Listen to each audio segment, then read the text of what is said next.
The courtroom hummed with an unsettling tension as people filled the benches. Outside, reporters buzzed like hornets, waiting to sink their teeth into what was already being dubbed the voice versus the system. Adele Lori Blue Adkins, global icon, multi-Grammy winner, and notoriously private figure, sat silent, her hands neatly folded in her lap. Her black suit was understated, yet impeccable. A thin gold chain hung at her throat, catching the pale light from the courtroom windows like a whisper. She didn't speak. She didn't smile. And that silence? It was thunder. Judge Denise Cote entered with her usual solemnity, her face unreadable. She had seen high-profile cases before, COS, senators, even a foreign prince. But never a pop star who refused to defend herself in words. The case against Adele was bizarre at best. She was being accused of manipulating a young songwriter's life and career for personal gain. A ghostwriter named Mia Delaney claimed that Adele had stolen her music, her style, even her heartbreak. The irony? Mia had no recordings, no contracts, and no real evidence, just a viral TikTok and an army of online believers. She silenced me, Mia had said. Now I want the world to hear me scream. Adele's legal team had prepared pages of affidavits, timelines, receipts. But Adele had made a surprising request: let me speak last. Or not at all. So now, here she sat. Waiting. Silent. Opposing counsel strutted through his opening statement like a Broadway audition, painting Adele as a calculated manipulator who built an empire of sorrow out of Mia's broken dreams. But while he gestured, performed, and accused, Adele didn't blink. Her silence made every word echo louder. Judge Cote observed her with a growing curiosity. Does the defendant have anything to say? The judge asked at the end of the statement. Adele's lead attorney stood, buttoned his coat, and replied, "Not yet, Your Honor." Gasps fluttered through the gallery like startled birds. Not yet? Backstage, social media was already erupting. Why isn't she defending herself? Is she guilty? This is Pierre suicide. But Adele didn't flinch. She watched Mia take the stand, watched her cry, watched her tell the world how her voice had been stolen. Still, no reaction. What no one saw, what not even the judge noticed, was the small scar on Adele's palm. She'd gotten it while signing a contract Mia had offered her years ago, a contract Adele never filed because she knew Mia wasn't ready. Now, in this room of cameras, power suits, and open wounds, Adele's silence wasn't passivity. It was a scalpel. Judge Cote's gavel struck the air. Court adjourned until tomorrow. As the room emptied, Adele remained in her seat. Alone. Still. And somewhere deep in the silence, the story was beginning to crack. The courtroom resumed the next morning under a shroud of anticipation. Journalists arrived earlier than usual, clutching coffee and speculation. The headlines had already gone global. Adele speaks volumes without a word. Pop star's silence stands courtroom, and what is Adele eating? Public opinion was split, but one thing was clear: something extraordinary was unfolding. Adele entered through the back door, avoiding the press swarm.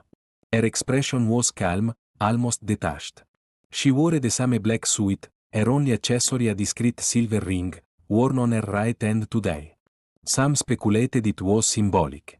Others dismissed it as a stylist's oversight. But everything Adele did had a reason.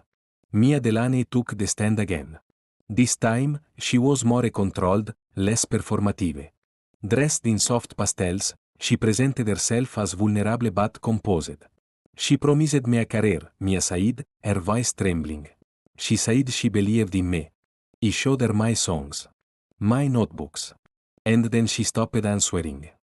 The courtroom leaned in. I watched her sing my words, my feelings, onward tours, Mia continued. She knew no couldn't fight back. Who would believe me over Adele? Judge Denise Cote nodded with restraint. AMS. Delaney, do you have physical evidence that these lyrics or compositions were presented to MS? Adkins in a professional context? Mia's lips parted. No, not physical. But I have memory. Emotion. Truth. Adele raised her head slightly for the first time. No words. Just one long look at Mia. Mia faltered.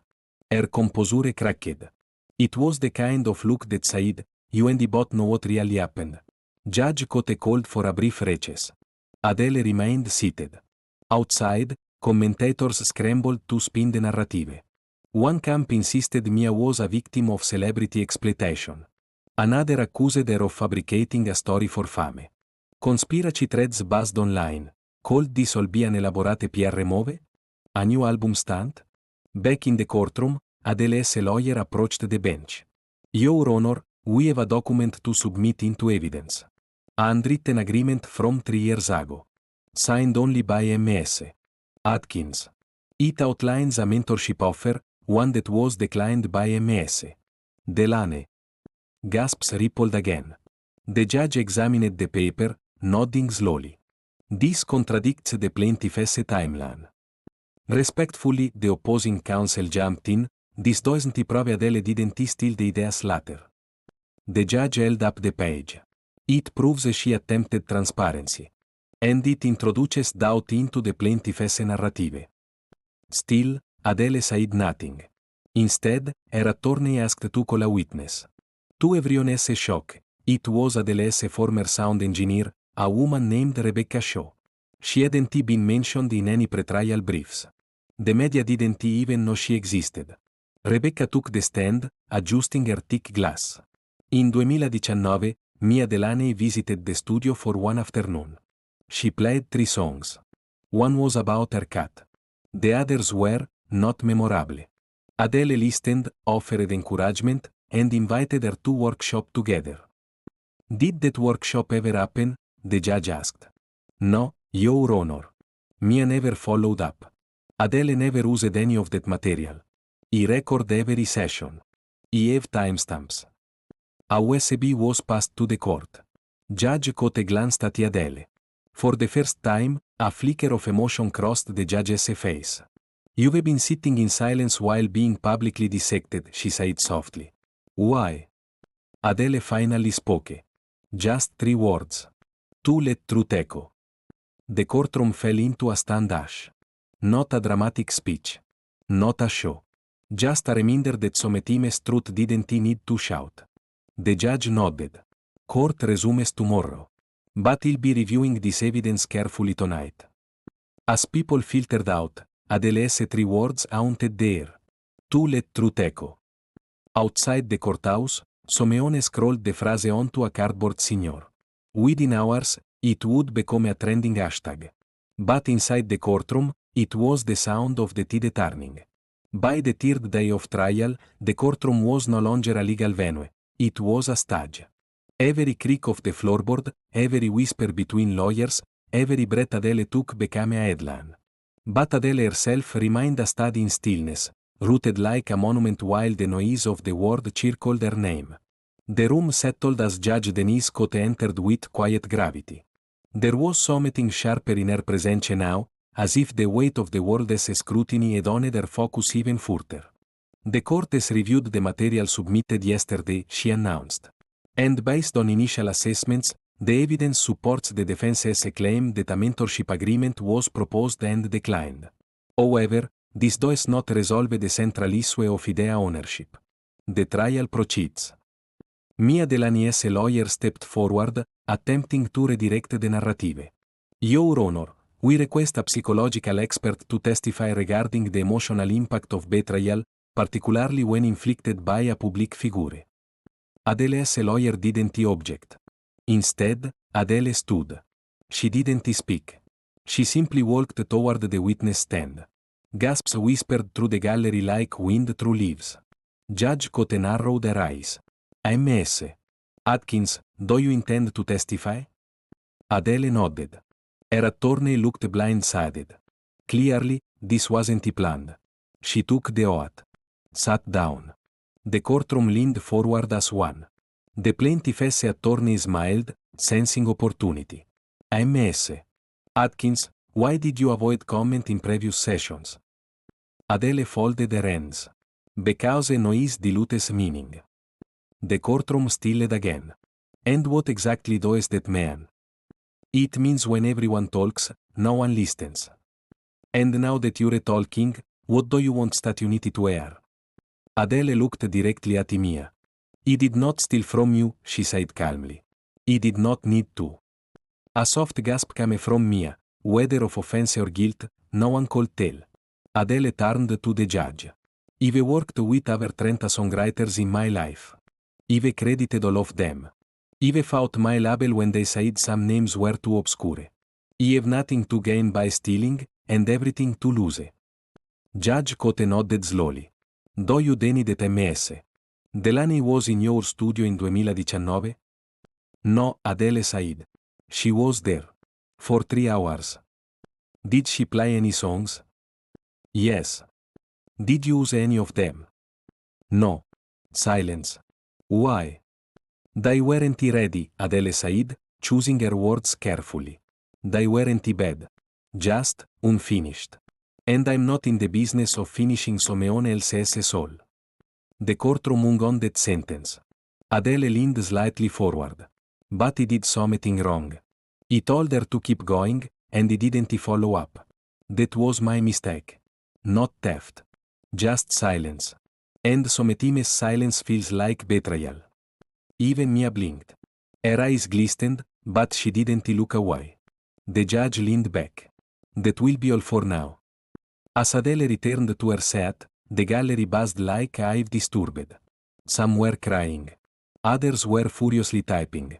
Legal analysts whispered theories. But no one called deny it. Adele's voice had finally entered the room, and it didn't shout. It resonated. Later that day, Mia's own attorney requested a brief recess. MS. Delaney would like to speak to the court. Privately. Judge Cote raised an eyebrow. This is a public trial. Yes, Your Honor. But her statement may change the nature of the case. The request was denied. But everyone knew something was shifting. Outside, protesters held signs bearing Adele's 3 words, to let truth echo. And inside, the echo had only just begun. When the court resumed the next morning, the atmosphere had mutated.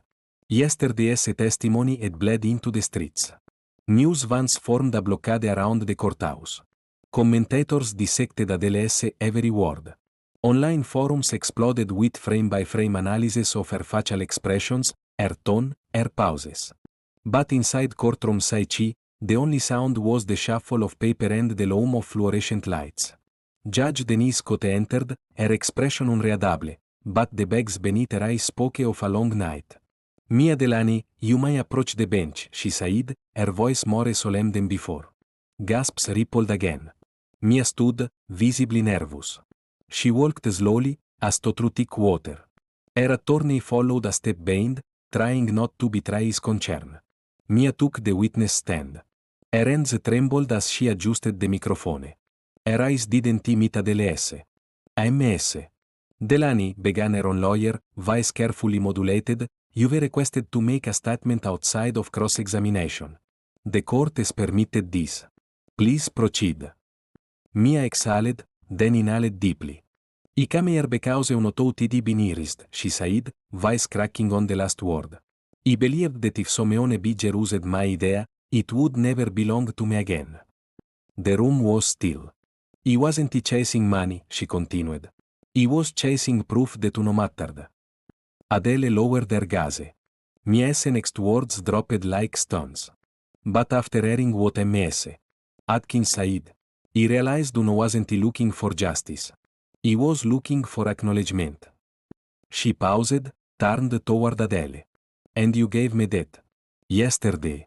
In front of the world. The gallery whispered. I know the song we're fighting about isn't the one Uno wrote. Not exactly. Not legally. Maybe not even emotionally. But it was born from the same wound. Judge Cote shifted. Are you retracting your claim? No, Mia said quickly. I'm asking for something else. Her attorney winced. I'm asking that this not end in a winner or loser. I'm asking that it ends in understanding. The judge arched an eyebrow. That is not how courts function, MS. Delaney. I know, she whispered. But maybe that is the problem. There it was. The fracture in the system led by a voice once anonymous. Adele S. Attorney Rose. Your Honor, we request a dismissal based on lack of evidentiary foundation and the plaintiff's concession. Mia nodded. Judge Cote turned to Adele. AMS. Atkins, any final statement? Adele stood. This time, she walked not to the witness box, but toward Mia. Security stirred, unsure. But Adele extended her hand. Mia hesitated, then took it. No words. Just a simple, human gesture. Judge Cote stared for a long moment before tapping her gavel. Case dismissed. The room didn't erupt. It inhaled. Slowly. Like it had been holding its breath for 4 days and finally remembered how to breathe. As reporters surged forward, Adele whispered something to Mia. Only the court stenographer would later reveal what she said. Sometimes silence is louder than applause. Outside, the world was waiting. And Adele, once more, did not speak. She simply walked through the crowd, hand in hand with the girl who had once accused her. The cameras flashed. The microphones extended. But the headlines had already been written in the courtroom. And for the first time in weeks, Adele smiled, not for the press, not for the public, but because the noise was finally over. And in its place, truth remained. The courthouse doors closed behind them, but the story was far from over. Outside, the swarm of reporters converged like storm clouds around Adele and Mia. Boom mix angled toward their faces. Cameras clicked furiously. Anchors shouted questions over each other. AMS. Atkins, will you collaborate with MS? Delaney now? Mia, was it all a publicity stunt? Is justice served today or just delayed? Neither of them answered. Mia clung to Adele's arm like a lifeline. Her face, once defiant in the courtroom, now looked hollowed out by relief and uncertainty. Adele's security detail carved a path through the crowd. Flash bulbs exploded on all sides, but Adele's gaze stayed forward. She didn't flinch, didn't falter. Later, back in the car, the windows soundproofed, Adele finally exhaled. I didn't expect that, she murmured. Mia turned toward her. Neither did he. A long silence passed. Then Adele asked, was any of it true? Mia's lips parted, then closed. The inspiration was real, she said carefully. The notes, the chords, no. That was you. All you. Adele studied her. You know, she said after a pause, you could have destroyed me. Mia looked down. I didn't want that. But you almost did. Mia nodded, shame coating her posture. I felt invisible. Adele softened. So did he. When he wrote that song. Mia blinked. You? Adele gave a small, bitter laugh. You think fame makes you sin? It only makes the mask brighter. Outside the car window, the crowd thinned. The courthouse shrank behind them like an old memory.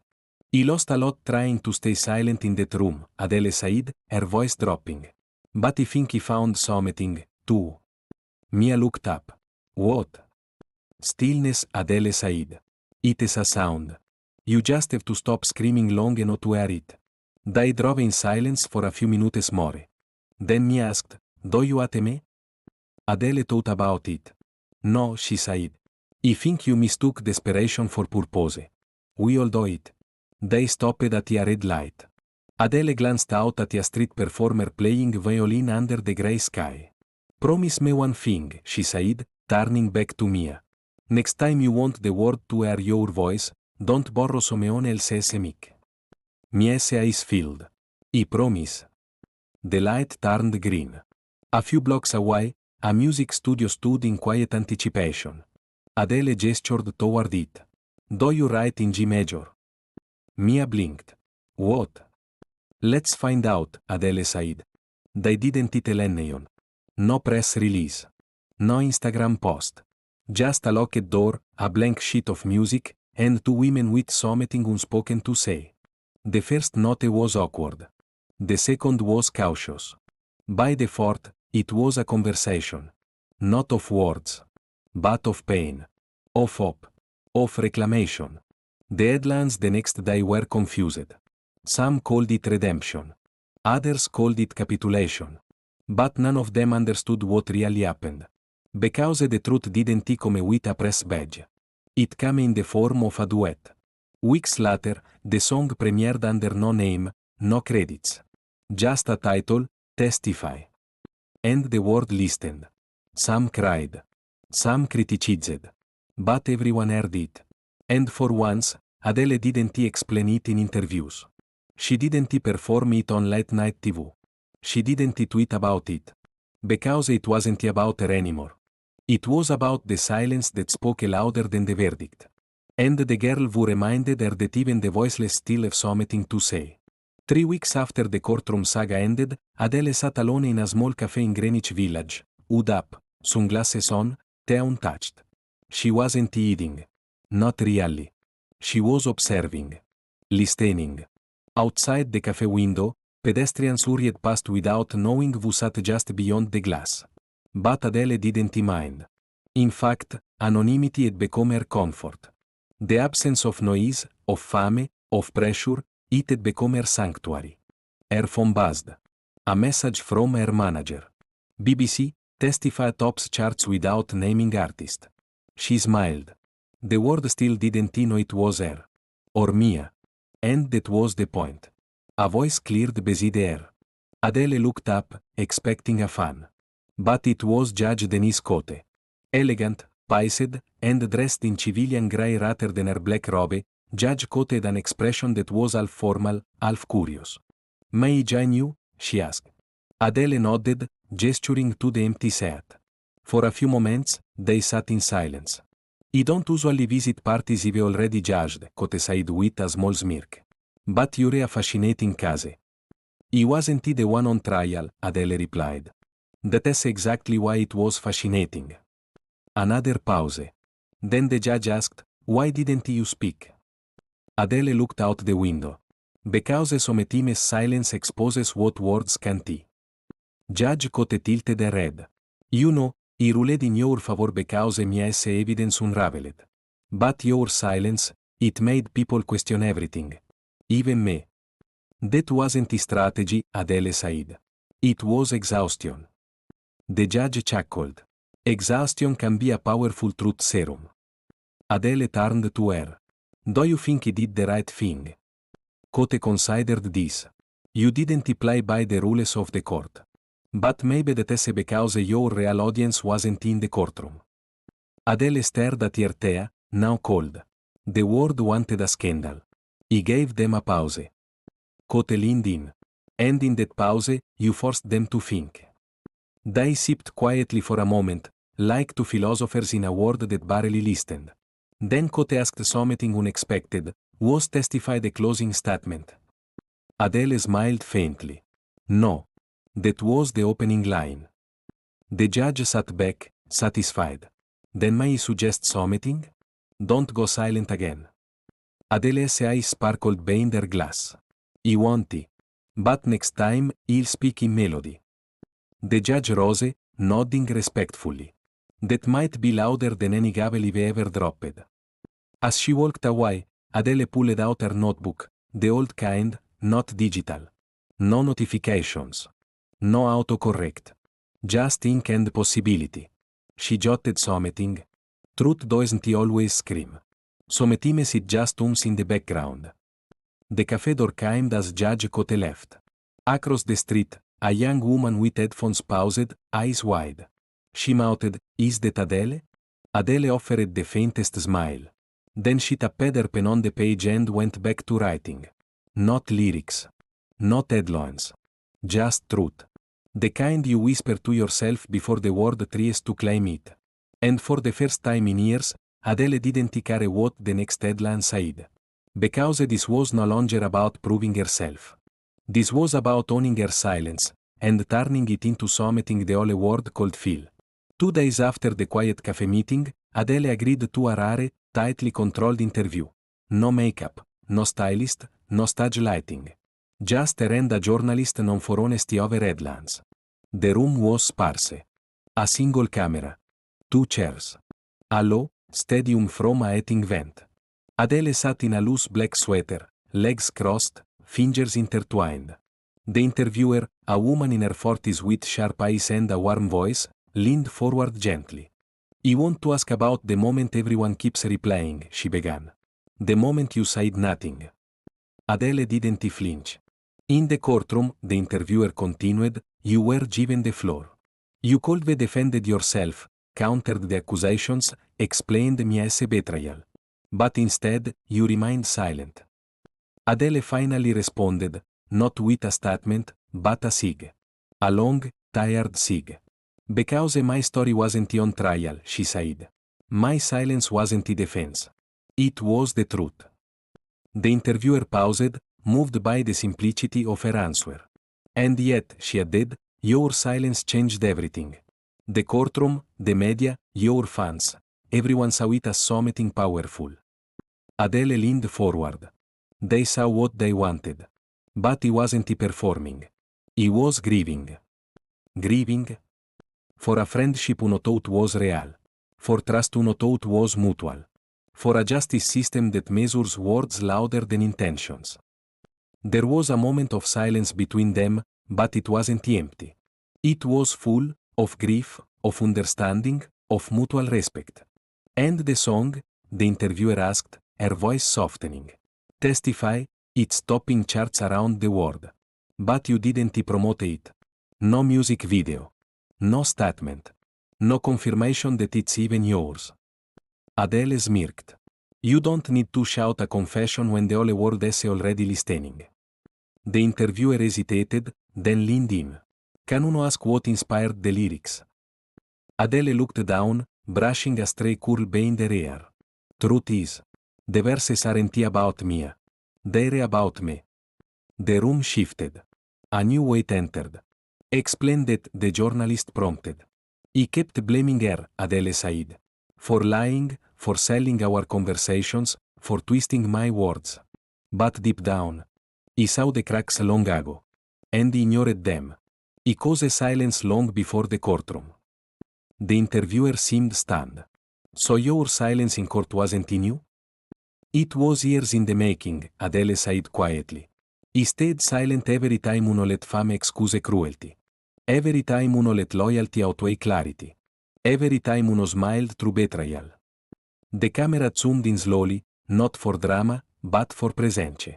"And now," the interviewer whispered, "what do you want to say to the world?" Adele looked into the lens. "Nothing." A bit. Then she added. "But he'll keep writing. He'll keep singing. And maybe, just maybe, he'll teach people that you don't need to explain yourself when your art already is." The interview ended with no dramatic music. No sudden confessions. Just a shot of Adele standing to shake the journalist's hand. Two women, two truths, one conversation that didn't need to trend to matter. Later that night, a brief, unsigned post appeared on Adele's social media. "_ silence is not absence. It's the space where truth breathes." _ No tag. No caption. No comments allowed. And still, it was shared by millions. Because even in her quietest moments, Adele had become the loudest voice in the room. The morning after Adele's interview aired, a different kind of storm gathered. Not outside in the streets where fans lit candles or posted lyrics in solidarity, but inside boardrooms, legal chambers, and private inboxes. The label execs weren't smiling. "She can't keep doing this," barked one at a Monday morning meeting. "She is dismantling our narrative." Another tossed a thick report onto the conference table. "Streaming is up 4,000%, yes.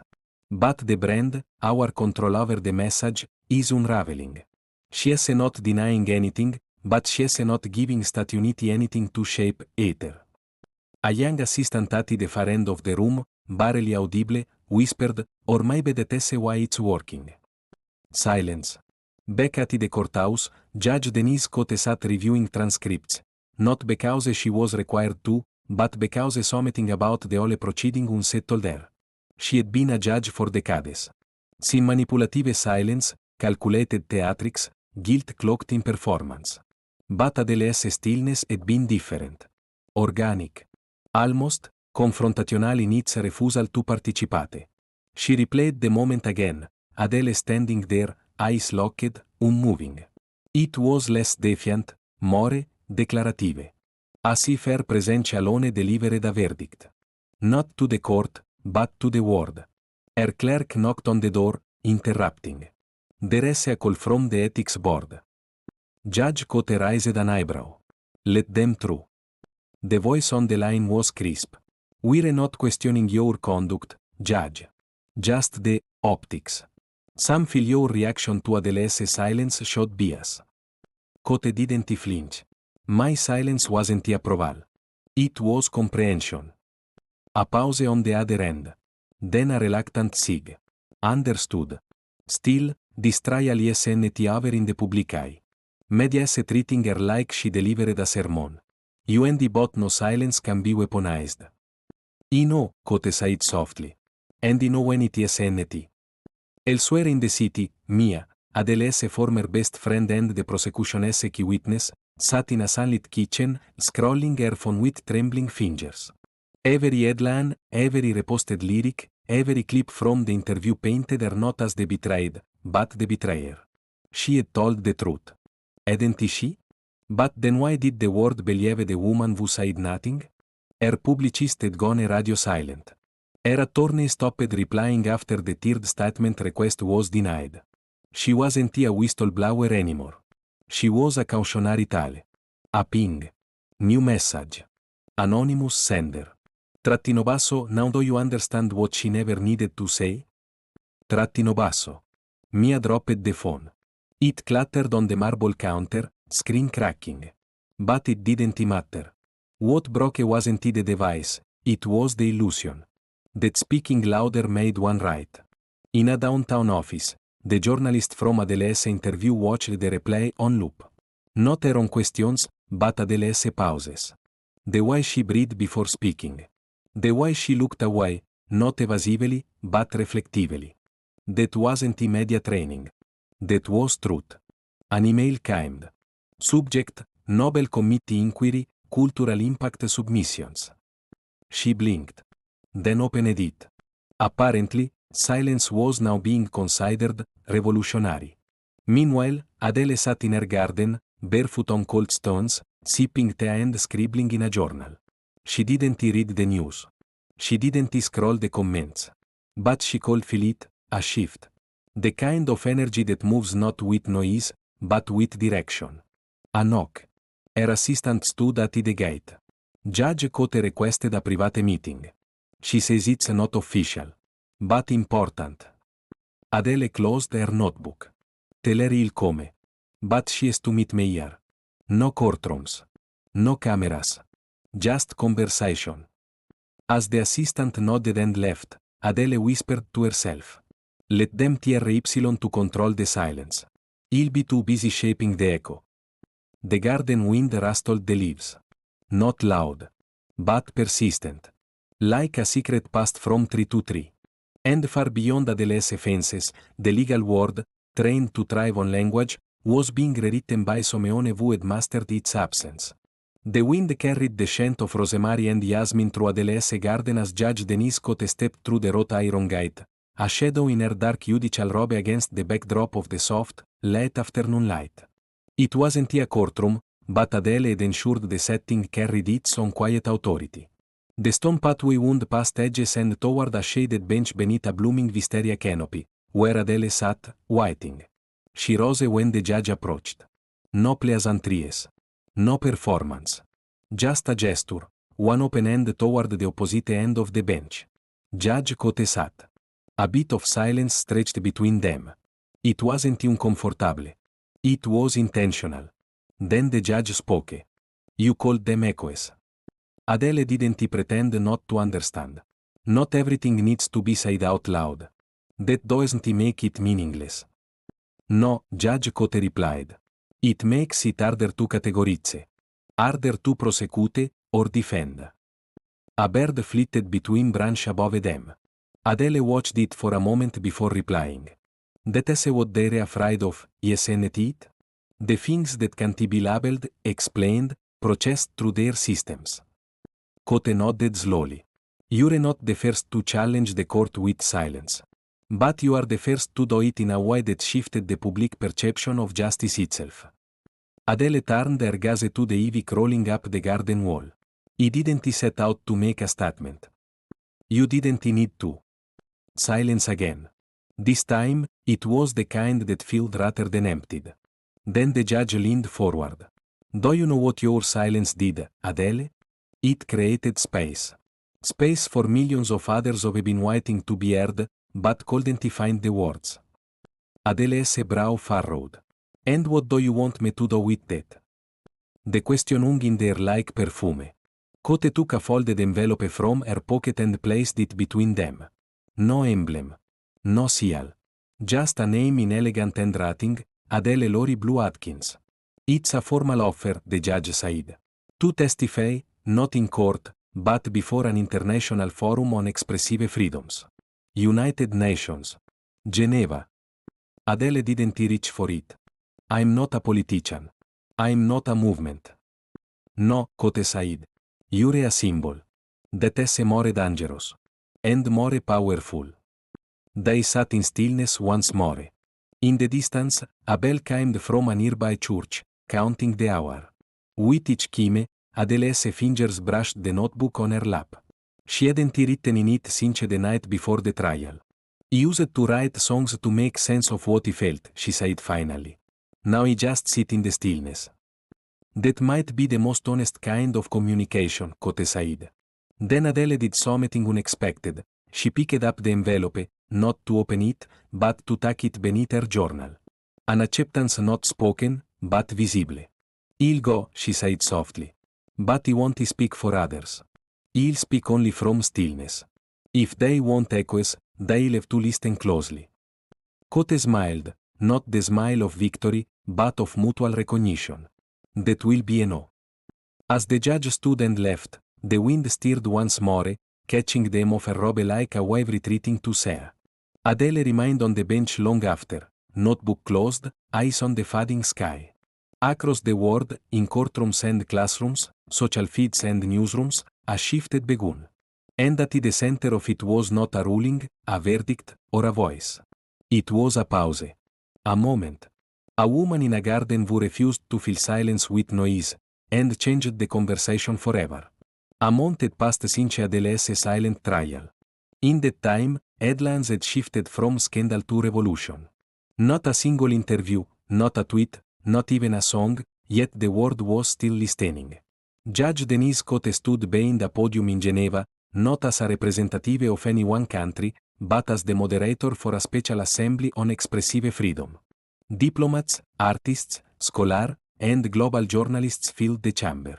At the center, one empty chair. Then the doors opened. No fanfare. No flashing cameras. Just Adele. She wore no makeup, no extravagant clothing, only a simple black dress and a ribbon on her wrist. She walked to the chair and sat down, placing her closed notebook on the table before her.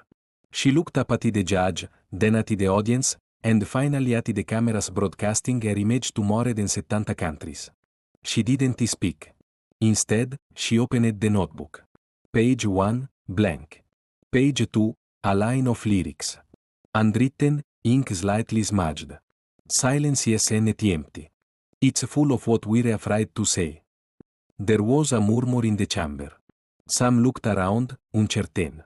Others leaned forward. Judge Cote cleared her throat. MS. Atkins, the floor is yours. Adele smiled softly and turned the page. Page 3, a photo. Black and white. Her mother, holding a microphone, never knowing her daughter would one day reject it. Page 4, a child's drawing. A courtroom with no faces, just question marks. And then she stopped. I'm not here to teach, Adele said finally. I'm here to reflect. Ash fell over the chamber. It wasn't just quiet, it was reverence. He was told silence was dangerous. But it was the only truth Uno had left. Words had become weapons. So he let them down.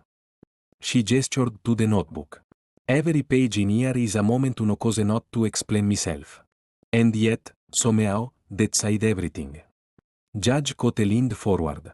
And what do you want others to take from that? Adele didn't answer immediately. Instead, she took a deep breath and looked directly into the camera. I want them to stop performing pain just to be believed. I want people to listen to what is not being said. Because sometimes, justice is not in the noise. It's in the pause. Cameras clicked. Eyes stirred. Someone in the back whispered, "She's doing it again." The judge nodded once. Then let the record reflect that Adele's testimony has been delivered, not in statements, but in silence that speaks louder than sound. As Adele stood to leave, people did not applaud. They stood. One by one. In silence. In that courtroom in Geneva, for the first time in modern memory, the most powerful statement wasn't a ruling or a verdict. It was a collective pause. Across continents, televisions and live streams caught the moment. On social media, the hashtag Cancelletto Echo of Silence began trending. Schools debated it. Movements claimed it. Governments questioned it. But Adele didn't react. She returned to her garden in London, to the same bench, the same wisteria, the same brezze. She had no intention of becoming a leader. She had become something rarer. An echo that refused to fade. In the chambers of history, where verdicts are usually shouted, Adele had whispered, and the world had listened.